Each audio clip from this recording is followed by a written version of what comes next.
13 millions d'Américains auraient vécu une NDE, une expérience aux frontières de la mort. En Amérique du Nord et en Europe, 5 à 25% des sujets réanimés après la mort clinique font état d'une telle expérience. Il y a tout juste 10 ans, Xavier, jeune chef d'entreprise de 24 ans, a tenté de se suicider. Dans le coma, il a connu cette expérience de mort imminente. Depuis, sa vie a totalement changé. Marié et père de 3 enfants, Xavier est aujourd'hui infirmier puériculteur. C'est ici que je dirais une partie de ma vie s'est terminée et qu'une autre a commencé. En tout cas, c'est ici que ma vie a complètement basculé et a changé. La première sensation qu'il y a eu, c'est cette sensation de tomber, mais une vitesse très vite. J'ai envie de dire la vitesse de la lumière, mais ça donne rien comme repère, mais c'est vraiment cette sensation d'aller très vite. Je me voyais au-dessus de mon corps, je le voyais de côté, de profil, et en même temps, je voyais tout à 360 degrés. Et dans ce vide-là, j'ai vu un tout petit point blanc.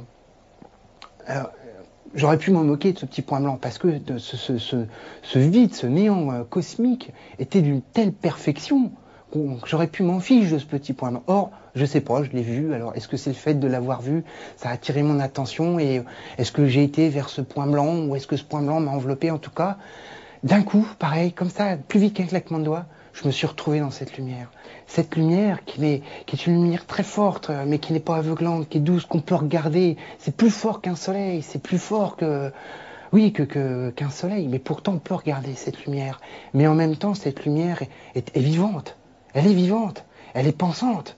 Puisque j'ai échangé avec cette lumière. Et ce qui est très particulier aussi à décrire, c'est que tout en étant soi, j'étais conscient de moi. J'avais mon corps. Pas un corps physique comme on a là avec des jambes. Je savais que je sentais bien mon buste, tout ça, quelque chose qui ressemble à ma tête, mes épaules. J'étais en même temps cette lumière, cet univers, cet être pensant que j'ai instantanément, immédiatement assimilé à Dieu. Parce que cette chose-là, même si je l'ai vécue et que je l'ai approchée, ça me dépasse. Et je serais incapable d'expliquer ce que c'est. Hormis que c'est de l'amour, c'est l'amour, c'est de la force, c'est de la vie, c'est de l'énergie. Ce qui a été très curieux, c'est que cette lumière m'a parlé, cet amour m'a parlé, cet être vivant, cet être pensant m'a un peu l'air surpris, mais en même temps avec un sourire étonné. Alors, c'est pas des mots. Et alors, ce qui est très curieux, c'est que ça venait à la fois de cette lumière, de cet amour, et ça venait du fond de moi. Et ça m'a fait dire, tiens, qu'est-ce que tu fais là, toi mais c'est pas ta place, t'as rien à faire ici. Toi. Enfin, voilà, c'est cet étonnement-là. Et puis, écoute, puisque t'es là, qu'est-ce que t'as à faire voir? Instantanément, j'ai revu plein de scènes de ma vie. Des scènes certaines agréables, d'autres moins agréables. Et ce qui est très particulier, quand moi j'ai revu ça, si vous voulez, c'est comme si on est spectateur, mais c'est-à-dire qu'on est détaché. C'est l'objectivité totale. Vous savez, quand on dit il faut prendre du recul, être objectif, là c'est l'objectivité totale. On est dans le ressenti de la scène, c'est-à-dire soit l'autre ou les autres quand il s'agit de plusieurs. C'est-à-dire on ressent à la fois ce que nous on a été et ce qui s'est passé pour l'autre ou les autres. Donc plein de scènes comme ça que j'ai revues de ma vie. Et puis jusqu'à celle-là, la dernière que j'ai revue, où en fait j'ai voulu quand j'ai fait ma tentative de suicide, j'ai surtout aussi compris que ma mort ne m'appartenait pas. Ce n'est pas à moi d'en décider.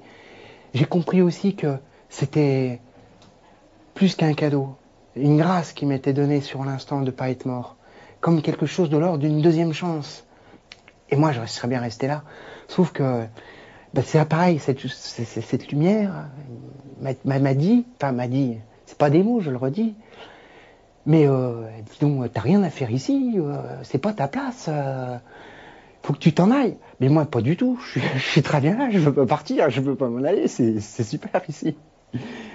Et en fait, j'ai été traversé comme un faisceau d'énergie, enfin je veux dire une énergie, mais j'ai pas de mots, pour émettre. Moi je dis souvent, vous savez, tout l'amour qu'on éprouve pour ses enfants, pour sa conjointe, pour ses parents, pour ses amis, tous les amours qu'on a eu toute notre vie, vous pouvez mettre tout ça dans un sac, le multiplier à la puissance 10 000 milliards, ça restera toujours, pardonnez-moi, que dalle par rapport à l'amour dans lequel moi j'ai baigné. Ça ne veut pas dire que l'amour qu'on a pour les siens, etc., tout au cours de notre vie, c'est rien. Au contraire, c'est très important. Mais par rapport à l'amour dans lequel j'ai baigné, il n'y a pas de comparaison. Il n'y a pas de comparaison. C'est pour ça que moi, enfin, c'est mon expression à moi, je dis, c'est l'amour de Dieu. Voilà comment je l'ai appelé. J'ai été traversé de cet amour-là, de cette énergie-là qui m'a ramené vers le... Je voulais pas. Mais même traversé de cette énergie-là, mon sentiment de je veux pas, il est tombé tout seul parce que j'étais imprégné de cet amour et j'ai envie de dire, j'ai accepté, enfin, je me suis laissé réintégrer mon corps. Vous savez, ça m'a donné l'impression, comme quand, c'est une image, mais c'est la récréation, il y a des petits enfants partout, tac, ça sonne, la récré est finie. Ah bah c'est sûr, c'est pas rigolo, faut retourner à l'école, mais c'est comme ça, il y a un temps pour tout. Et ben voilà, là j'ai ressenti ça vraiment, une main ferme, mais pleine d'amour, mais ferme et rigoureuse qui me disait voilà, tu n'as rien à faire là, c'est pas ta place, tu dois retourner. Et j'ai réintégré mon corps comme ça. Et réintégrer son corps, c'est pas rien. Hein. Depuis je mesure tout le poids, le sens du mot être incarné. Et oh mon Dieu, combien nous sommes limités, oui. Je la sens, je sens mon corps combien je suis limité. Voilà en fait moi ce que j'ai vécu à ce moment-là.